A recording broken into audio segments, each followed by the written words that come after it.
taking a MIDI track and chopping it like it's a sample.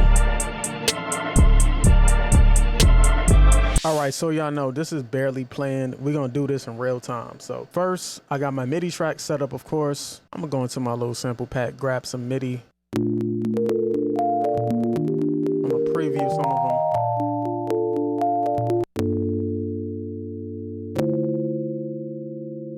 I'm gonna go with this one. I'll go with this one. I'm just drag it in. I'm gonna loop it, and now I gotta find an instrument to put on it. You know what? I'm gonna try Scorch. I'm gonna go with Scorch. I'm gonna go with I don't know which one to go with, being indecisive.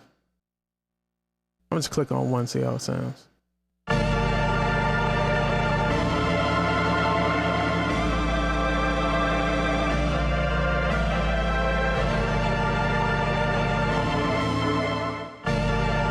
That's not bad. Let me play with this this weird looking little turn thingamajigger.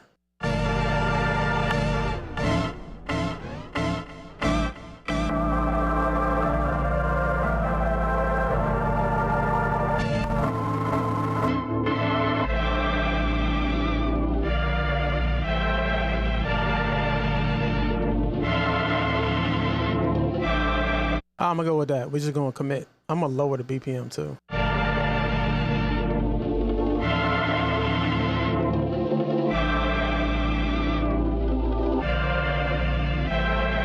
All right, man, we're gonna see how this goes. Now I'm freeze and flatten. Now it's audio.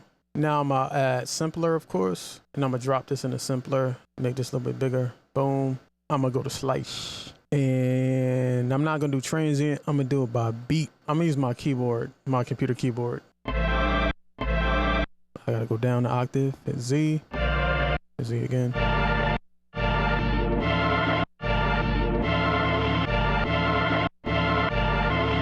I might want to do it by bars. Let's do half, let's see how it goes.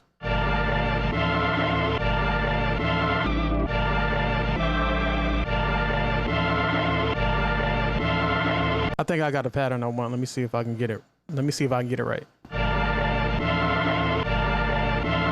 Let's just record it. Let's go. I'm gonna mute this for now because I don't want to hear both of them at the same time. It's gonna drive me crazy. Let me hit that, collapse that. I'm not gonna loop it. I'm gonna go like this, and we're just gonna go for it.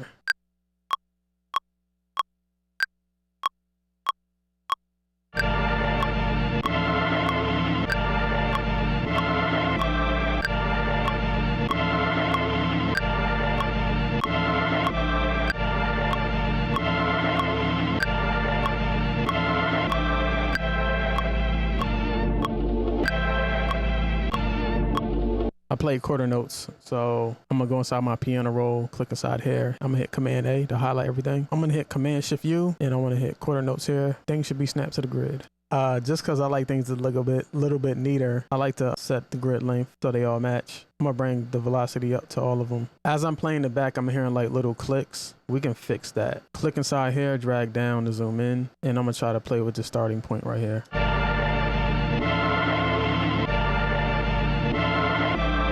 Okay, that helped a little bit. Zoom back out.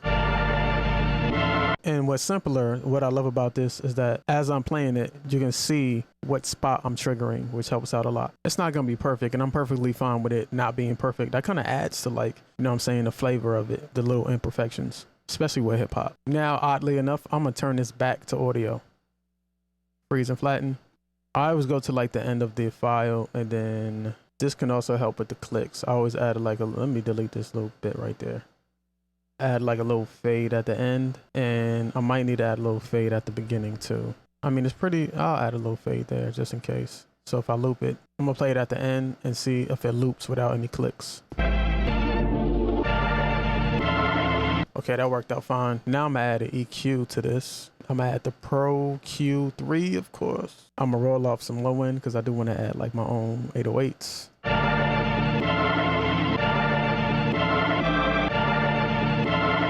I'm gonna roll off some of the high end too because I do want this to sound a little bit more lo-fi.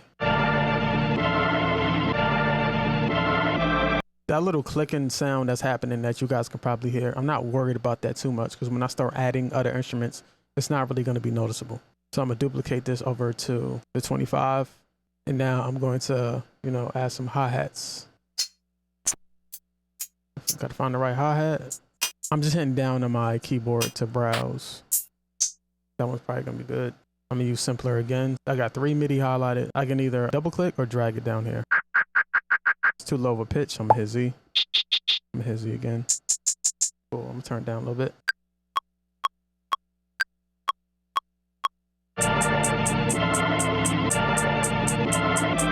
I probably should have had the metronome on for that, but I think I managed.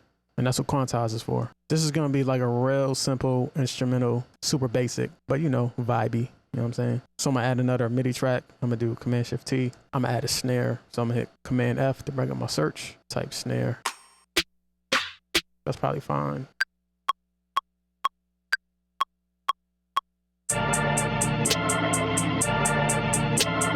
Now this is quarter notes. So I'm gonna Command A, highlight all those. Switch this to quarter notes. This is something that you always have to be careful about. If I zoom in here, you see how the MIDI region isn't snapped to the grid. That's because I stopped recording it too early. You always want to make sure this is snapped to the grid so I can duplicate it over. And now I'm gonna add my 808s.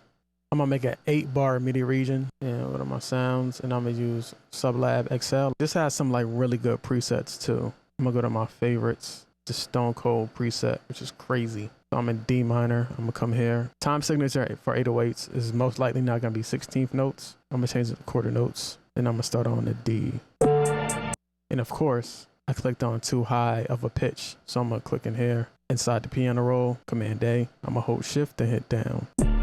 I'm gonna hit down one more time, see how that one sounds. Yes, sir. Also, if you want to change the velocity of the note, once you click it initially, you want to hold down. See how this changed to a bracket? I'm not gonna hold up and down, and it changes the velocity because I want all of these to come in max velocity. Oh yeah, always remember to save. So Command S, and I'm gonna name it MIDI sampled. All right, I'm satisfied with that, so I'm gonna duplicate this over. And here's a bonus for y'all. If y'all don't know how to track out inside Ableton Live, for you music producers out there who want to sell your beats and sell your stems, I'm gonna show you how to do a track out, nice clean one. So whoever's buying your beats can add your production to any DAW. So say if I want to unfortunately use Logic Pro to record, they'll be able to take your tracks into Logic Pro and mix it the way your client wants to mix it. And here are the steps. First thing you're gonna want to do is create a folder. I'm using Apple clearly, so I'm gonna come up to Apple. I'm gonna go to File, New Folder, and I'm gonna name it the beat. So I'm gonna just come up with the beat name. So I'm gonna just call this. I'm just call it beat. You should always include what key the beat is in. So this one's in D minor. I always use an underscore in between underscore D minor. The tempo, which is 125 BPM, and I always like to add my name. So I'm gonna put parentheses prod by Chill Smith. Now I'm gonna go into my Ableton Live session. I'm gonna delete that because we don't need this anymore. And of course, MIDI is just only information. So if I was to export this as a MIDI file, it's not gonna work because they would have to have the same exact sounds that you have. So we have to turn this into audio. So we're gonna have to freeze and flatten every track that's MIDI. I'm gonna consolidate all these. Just for an example, because I have this playing all the way through, but most instrumentals don't have the same sounds playing all the way through. Say this section doesn't have the snare. I'm gonna delete that. And now I want to consolidate this whole piece. So now it's a whole piece, even with the blank spot. I'm also gonna consolidate this too. I'm gonna consolidate these, and consolidation in Ableton is Command J. And I wanna name these tracks for sure. So I'm gonna click inside this box. I'm gonna hit Command R. I'm gonna just call this sample. And I also like to name the tracks within the WAV file too. So if I select this and I hit Command R, I'm gonna type 808, same process, type in here. Now I have the sample highlighted all the way. Now I'm gonna go to the drop down menu, go to File, Export Audio. See where it says Render Track? We're not gonna do main. We're gonna click, we're gonna hit all individual tracks. So now I'm gonna export it. I'm gonna choose the folder. Let me rename this to beat. Of course, name your instruments better than this. And I'm gonna hit save. I'm gonna click inside here to make sure all the files are there.